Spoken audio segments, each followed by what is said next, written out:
Hello everyone, thank you so much for joining me for the behind the scenes of this author interview. My guest today is Chuck Robertson, and I am so excited because he has written A Simple Man's Study to Esther and A Simple Man's Study to Ezra. We are filming today for Daily Spark TV, but I wanted to talk about your book as well.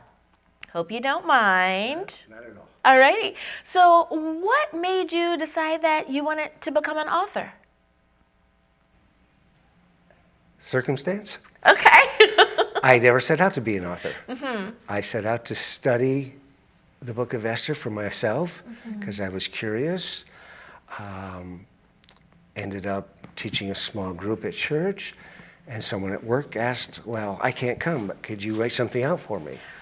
So I ended up writing out a little paper as best as I could, not being an English major or anything, and presented that to her. And somewhere along the line, I just kept writing, and taught it a few more times over the years. And then when I got it all done, I had this paper, set it aside. A few years later, I was at work. One of the people I was dealing with was an author himself, and a publisher. And just, we got to be friends, got talking, so I said, just for fun, would you read this and tell me how I can change it, fix it? And about 3 days later, he calls me and says, we got to get this published. And until then, I had never thought about it. Wow. I love that. So we never know what's going to happen sometimes, how God blesses us with this detour or alternate route that ends up really being a blessing to our lives. I love that. Now, what made you decide that you wanted to write about Esther and Ezra? Was it still just the same thing, just a little bit of research for yourself? yes and no.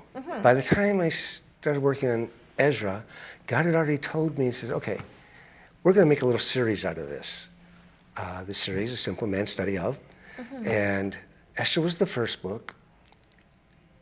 And then he says, now we're going to do Ezra, and then we're going to do Nehemiah, because all three of them take place at the same time, which is during the Persian Empire, and start with Ezra, who, according to God's word, starts to rebuild Jerusalem after the 70 years captivity.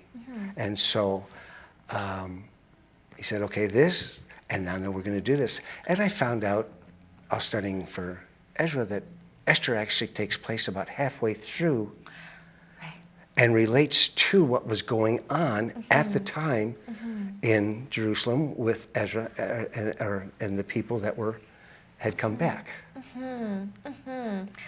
I just love how we are encouraged in the middle of trying to enlighten and encourage others, that God allows us to say, hey, that is awesome. And we have our own revelation, and it just kind of spurs us on.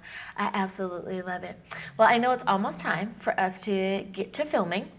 So if you would please, can you remind everyone, where can they get a copy of your book? Okay, well, my books, Simple Man's Study of Ezra and A Simple Man's Study of Esther, are available at Amazon, Barnes & Noble, at Westbow Press, the website of simplemanstudy.com. All available there online. All righty. Thank you so much, Chuck. I appreciate your being on. Thank you, Dr. Angela. Thanks, everybody. I'll see you next time. Bye.